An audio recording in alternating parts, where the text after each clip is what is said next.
बिस्मिल्लाहिर्रहमानिर्रहीम। आज का जो हमारा लेक्चर है that is product sourcing part 3। Product sourcing के जो इसका थर्ड पार्ट है, इसमें हम क्या डिस्कस करेंगे। इसमें हम कुछ शिपिंग इनकोटर्म्स को डिस्कस करेंगे।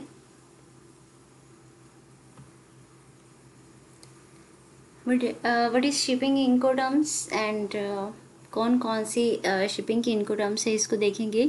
Shipping incoterms that are used during sourcing a product globally.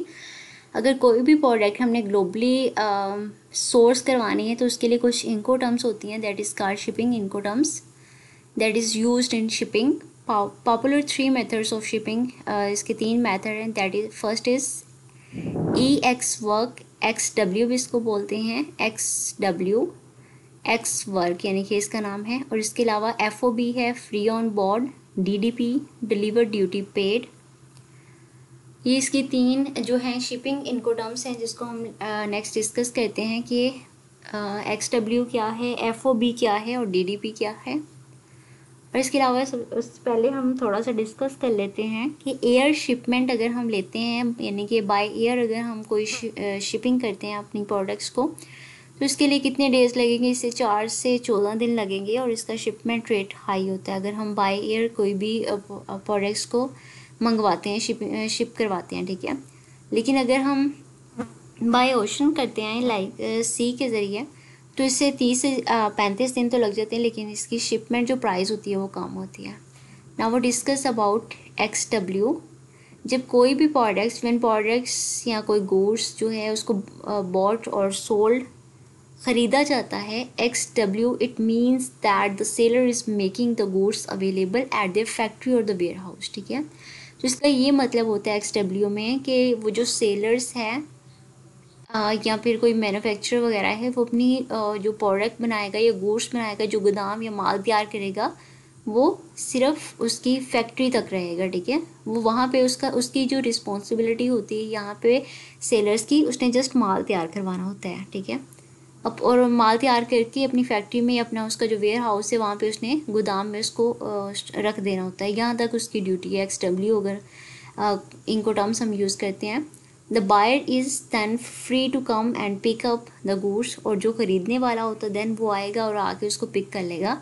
XW जो है places full responsibility for cost and risk with buyers as the buyer has to arrange everything. यानी उसकी XW में जो seller की responsibility होती है वो जस्ट एक प्रोडक्ट्स को, ये जो गुड्स हैं यानी जो गोदाम वगैरह उसने बल्क क्वांटिटी में उसको कहा होता है उसको मैन्युफैक्चर करवाना होता है। आगे बायर्स आए, किसी पर्सन को भेजे, किसी रिलेटिव्स को भेज के वहाँ से इन्वेंट्री को उठाए, जैसे भी, या किसी और पर्सन को हायर करे, वो उसकी ज़िम्मेदारी होती है। यहाँ पे इसने जस्ट क्या करना होता है कि जो सेलर से उसने माल तैयार करके रख देना है। अब बायर्स आगे उसको वहाँ से उठा के नेक्स्ट उसको बाय शिपिंग के ज़रिए जो नेक्स्ट USA में, अगर USA की वेयर हाउस में मंगवाना है तो उसका ही सारा हेडिक होगा कि उसको वहाँ से उठवाए, कि खुद जाके उठाए या किसी पर्सन को हायर करके वहाँ से जो इन्वेंट्री है उसको उठाए और देन बाय एयर करवाए या बाय शिप करवाए।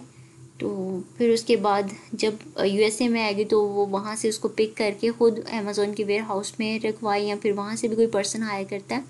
तो ये सारा काम उसने करवाना होता है, यानी ये फैक्ट्री तक जो तैयार होना है वो XW यानी कि सेलर की रिस्पॉन्सिबिलिटी है। बाकी आगे जो भी उसकी सारी जो रिस्पॉन्सिबिलिटी है वो आगे उस बायर की है, ठीक है। ये XW की जो टर्म्स हैं, इनको टर्म्स यूज़ करते हैं, उसमें ये सारा कुछ हो रहा है।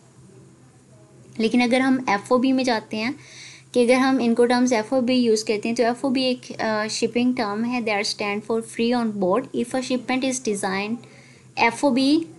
तो इसमें क्या होता है कि सेलर्स की लोकेशंस तक पहुंचा देना होता है। इसमें जैसे सबसे पहले हमने डिस्कस किया XW में जस्ट जो बायर का जो सेलर है उसका काम होता है कि गुड्स को मैन्युफैक्चर करना है, तैयार करके रख देना, ठीक है। आगे उसकी कोई जिम्मेदारी नहीं है क्या करना है क्या नहीं करना।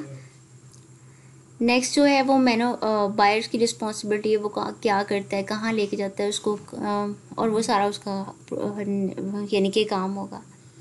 लेकिन फ्री ऑन बोर्ड में क्या होता है कि FOB जो है इस टर्म में इसमें क्या करना होता है कि जो बायर्स जो मैन्युफैक्चरर्स होते हैं उन्होंने माल तैयार करना है, और जो भी एक लोकेशन जो देगा, लाइक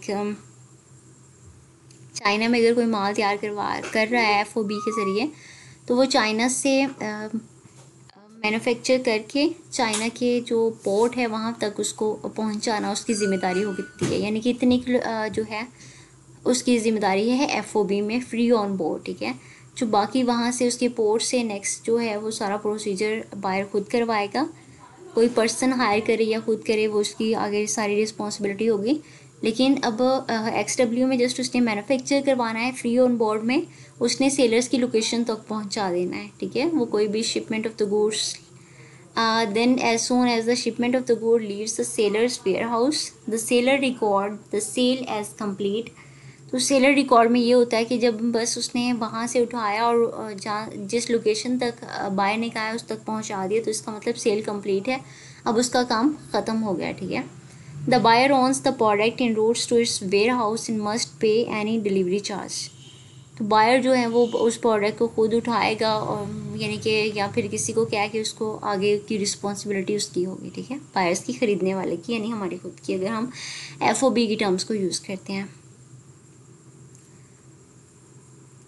उसके बाद एक नेक्स्ट टर्म है दैट इज़ डीडीपी। डीडीपी क्या है? Deliver duty paid. इसमें क्या होता है? इसमें ये होता है कि जो मैन्युफैक्चरर्स होते हैं उन्होंने सामान को तैयार भी करना है, और तैयार करके नेक्स्ट अमेज़ोन के वेयर हाउस में बेचना है, जिस भी कंट्री में हम उसको कहेंगे। अगर हमें यूएसए में चाहिए तो यूएसए के वेयर हाउस में बेचेगा, तो यूके में कहते हैं तो यूके के वेयर हाउस में बेचेगा। तो सारा काम जो है यहाँ पे मैन्युफैक्चरर्स का है। डीडीपी की अगर हम टर्म यूज़ करते हैं, और मोस्टली रिकमेंडेड टर्म यही है कि जो सारा काम है मैन्युफैक्चर खुद उसको तैयार करवाए, खुद उसको अमेज़ोन के वेयर हाउस तक पहुँचाए, ठीक है।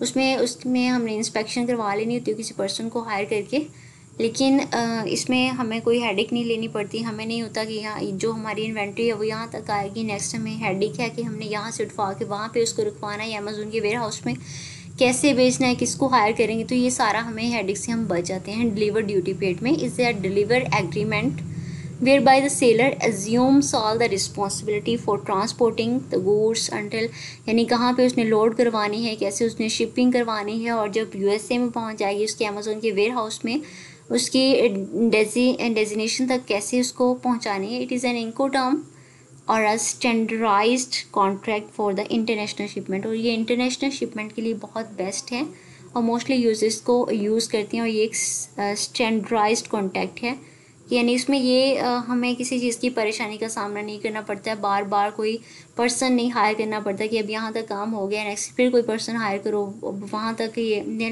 लाइक जैसे कि अगर हम एक्सडब्ल्यू में चले जाते हैं, ठीक है, एक्सडब्ल्यू में क्या होगा कि सिंपली उसने सामान तैयार करके रख देना। अब यहाँ पे हम एक पर्सन को हायर करेंगे, इंस्पेक्शन करवाएंगे, उसके बाद उसको यानी एक पर्सन को हायर करेंगे कि जाके इसको पोर्ट तक छोड़ाएं, ठीक है। फिर वो पोर्ट तक जाएगा, ट्रकिंग करवाई, जैसे भी उसको सामान को पहुँचाए।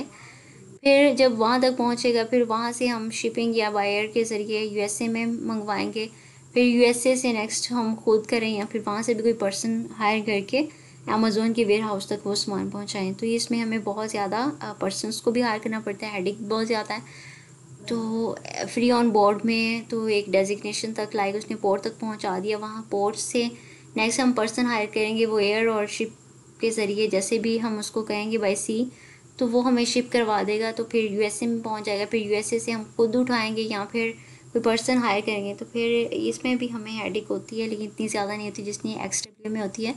और डीडीपी में तो हम बिल्कुल आज़ाद हैं, हमें कोई काम नहीं करना पड़ता, जस्ट हमें थोड़ी सी एक्स्ट्रा मनी पे करनी पड़ती है, और बाकी मैन्युफैक्चर ने तैयार भी खुद करवानी है, और सारा प्रोसीजर कंप्लीट करके उसने अमेज़ोन के वेयर हाउस में पहुंचा देना है।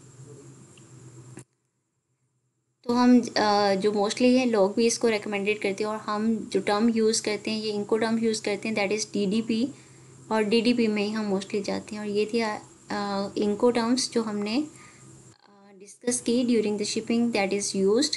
If you have any question related to shipping Incoterms, you may ask in the comment section. Thank you and Allah Hafiz.